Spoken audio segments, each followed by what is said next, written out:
Sabe aquela sensação de um ruído de fundo que nunca desliga? Notificação apitando, manchete na TV, a pressão no trabalho.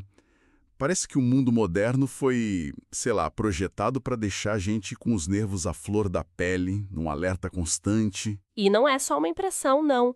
As fontes que a gente tem hoje mostram um conflito fascinante. O nosso cérebro, que muitas vezes opera com software, digamos, da Idade da Pedra, Exato. está tentando lidar com um mundo digital hiperconectado. O hardware é o mesmo, mas o ambiente mudou completamente. Exatamente aí que a gente vai mergulhar hoje. Temos um material riquíssimo que aborda a ansiedade por ângulos, assim, muito diferentes. A gente vai da neurociência do Judson Brewer, que vê a ansiedade como um hábito, Uhum. passando pela psicologia do Robert Leahy, que explora as nossas regras mentais, até a sabedoria mais espiritual de autores como Max Lucado e Charles Spurgeon. A nossa missão aqui é entender não só por que a gente sente ansiedade, mas como ela vira um ciclo, né? E, claro, que ferramentas práticas esses autores oferecem para a gente poder intervir. Ok, vamos desempacotar isso. A primeira pergunta que me vem à mente e que eu acho que é fundamental é: por quê? Por que a ansiedade existe? Olhando o estrago que ela faz, parece uma falha de design, um bug no sistema humano que já deveriam ter corrigido. É uma pergunta justa, mas a perspectiva das fontes é justamente a oposta. Na origem, a ansiedade não é um bug, é um recurso. Um recurso. Sim, a obra do Robert Leahy é muito clara nisso. A ansiedade é uma adaptação evolutiva. Nós, hoje, somos os descendentes diretos dos nossos ancestrais mais cautelosos, mais preocupados. Eu adoro a analogia que ele usa para isso. A do Stanley, o homem das cavernas que se preocupava com tudo. Exatamente. O Stanley era aquele sujeito que pensava, será que tem uma cobra naquele galho? Ou, e se a comida não durar? E se a outra tribo atacar? Enquanto isso, o vizinho dele, o Z, numa boa. O Z numa boa. Isso. Vivia relaxado, não se preocupava com nada. O resultado: o Stanley, com a ansiedade dele, se preparou, sobreviveu, passou os genes adiante. E o Z numa boa. O Z numa boa, bem, a linhagem dele provavelmente acabou ali. A ansiedade do Stanley o manteve vivo, né? Então quer dizer que essa preocupação que hoje paralisa a gente antes de uma apresentação é um eco daquele mecanismo que salvou nossos antepassados de um predador? Precisamente. O Lia resume isso numa frase que eu acho genial. A ansiedade moderna é o medo certo no momento errado. Faz todo sentido. Nosso cérebro primitivo não sabe a diferença. Ele reage a um e-mail com o assunto conversa urgente com a mesma cascata de hormônios que reagia a um tigre se aproximando na savana. O alarme de incêndio é o mesmo, só que hoje ele dispara quando a gente queima a torrada. Exato. Isso me faz pensar na pesquisa do Judson Brewer, que diz que essa resposta de medo é tipo o mecanismo de sobrevivência mais antigo que a gente conhece, presente até em criaturas com um sistema nervoso super primitivo, tipo a lesma do mar. É um pouco humilhante pensar que a gente compartilha nosso mecanismo de ansiedade com uma lesma. Humilhante, talvez, mas também muito revelador. E isso nos leva para a próxima camada do problema, que é a grande sacada do Brewer. No mundo moderno, essa resposta de sobrevivência se esconde em maus hábitos. Isso é interessante, porque muitas vezes a gente não se vê como uma pessoa ansiosa. A gente só percebe que está atacando a geladeira depois de um dia estressante ou procrastinando. procrastinando uma tarefa importante ou rolando feed de notícias por uma hora sem nem saber o porquê. Exato. O Brewer, ele desvenda o que ele chama de ciclo do hábito. É um processo de aprendizagem baseado em recompensa, que o nosso cérebro usa para tudo, do bom ao mal. Certo, o ciclo de 3 partes. Gatilho. Comportamento e recompensa. Isso, ok.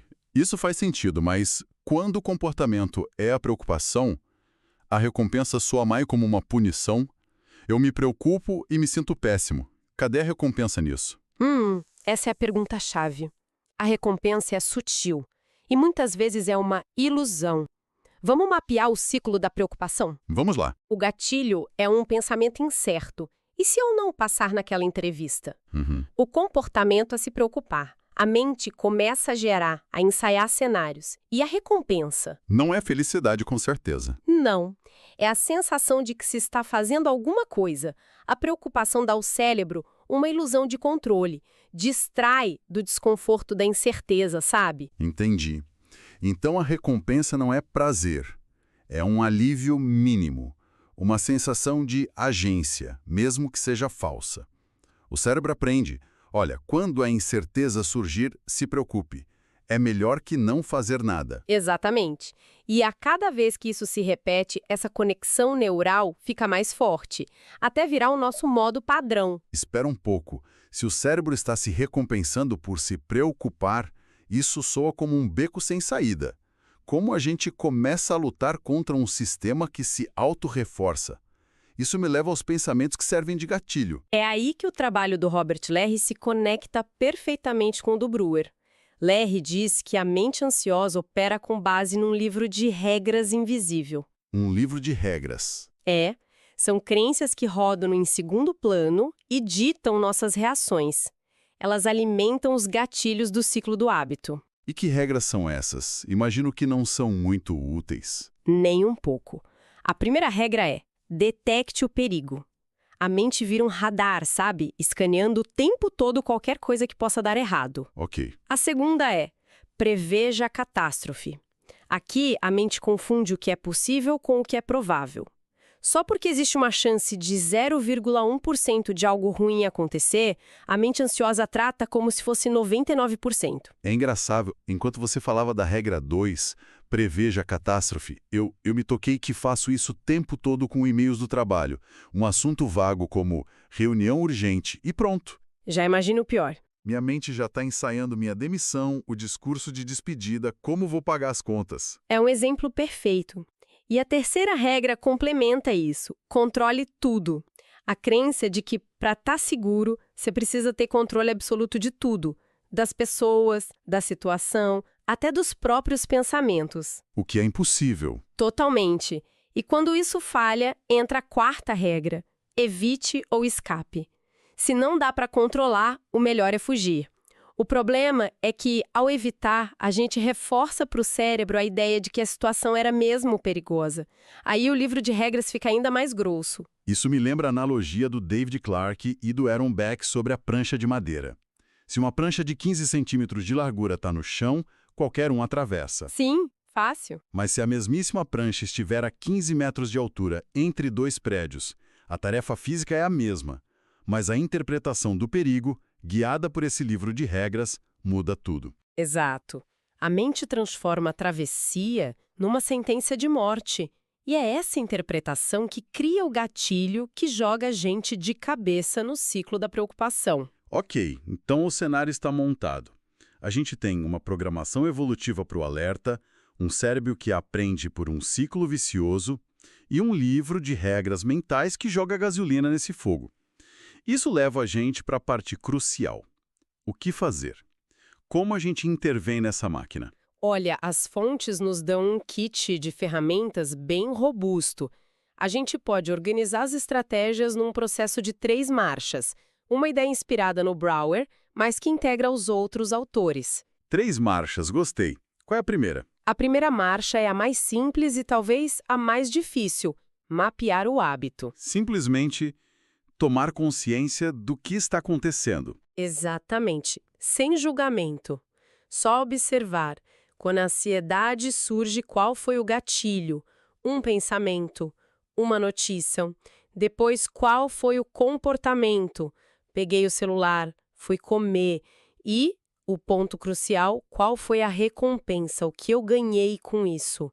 Nem que seja 1 segundo de distração. Só de fazer esse mapa mental já começa a quebrar o automatismo. Já começa. Certo. E depois de mapear, qual a segunda marcha? A segunda marcha é investigar a recompensa e se desencantar dela. E a ferramenta principal aqui é a curiosidade. Curiosidade. Sim, em vez de lutar contra a ansiedade, Brewer sugere algo radical: aproxime-se dela com curiosidade.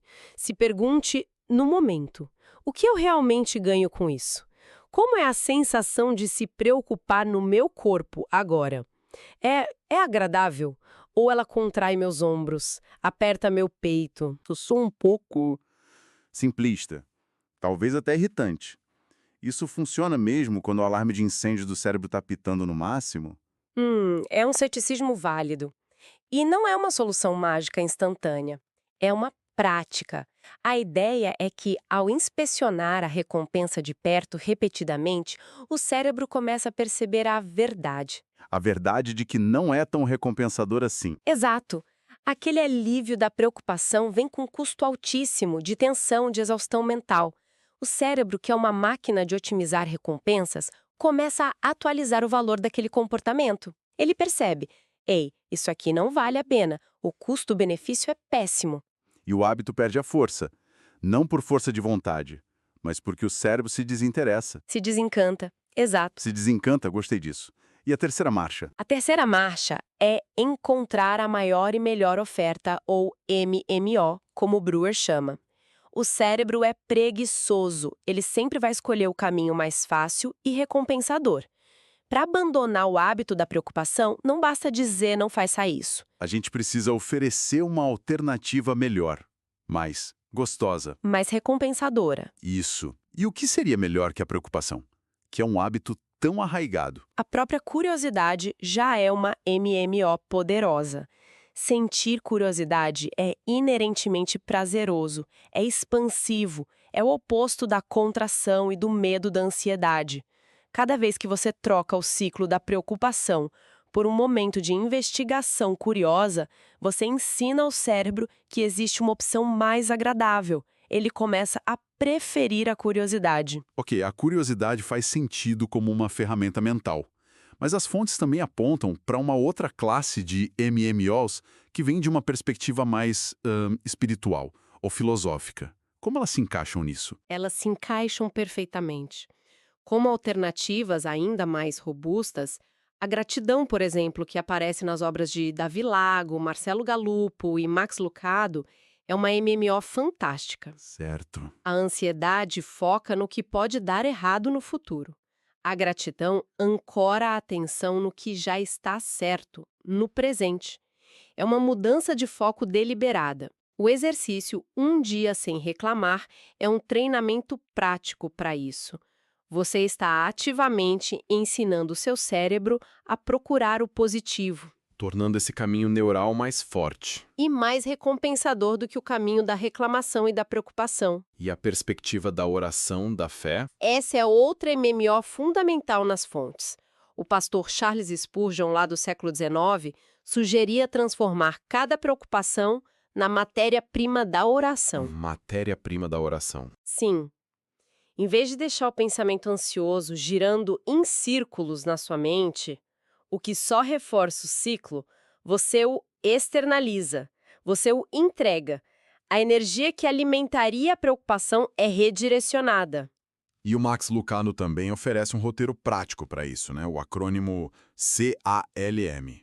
Isso, que a gente pode adaptar. O C é de celebrar a Deus e sua bondade, começar com gratidão. O A é de a Deus pedir ajuda.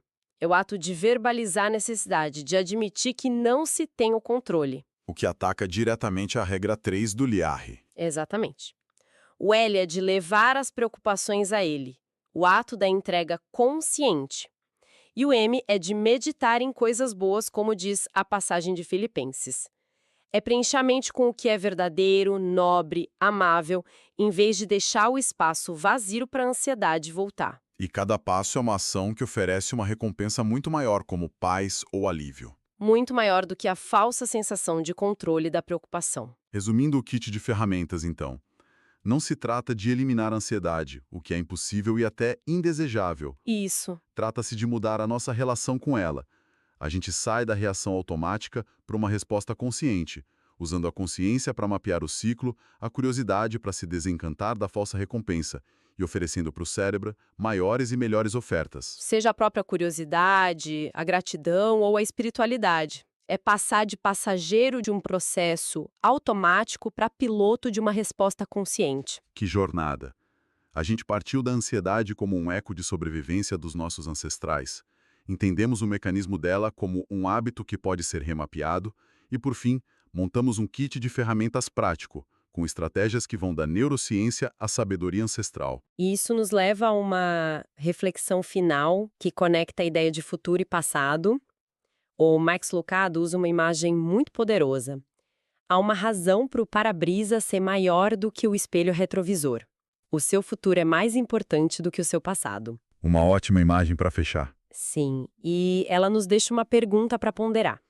A ansiedade vive quase que exclusivamente em duas épocas que não existem: o futuro imaginado e o passado ruminado. É verdade. As práticas que a gente discutiu, a atenção curiosa, a gratidão, a oração, têm uma coisa em comum. Todas elas nos puxam de volta para o único momento que de fato existe, o agora. Então, a questão para reflexão é: se a nossa atenção é o nosso recurso mais valioso, em que a gente está escolhendo investi-la a cada momento? No ciclo repetitivo da preocupação com o que foi ou o que será, ou na possibilidade de construir algo novo aqui e agora?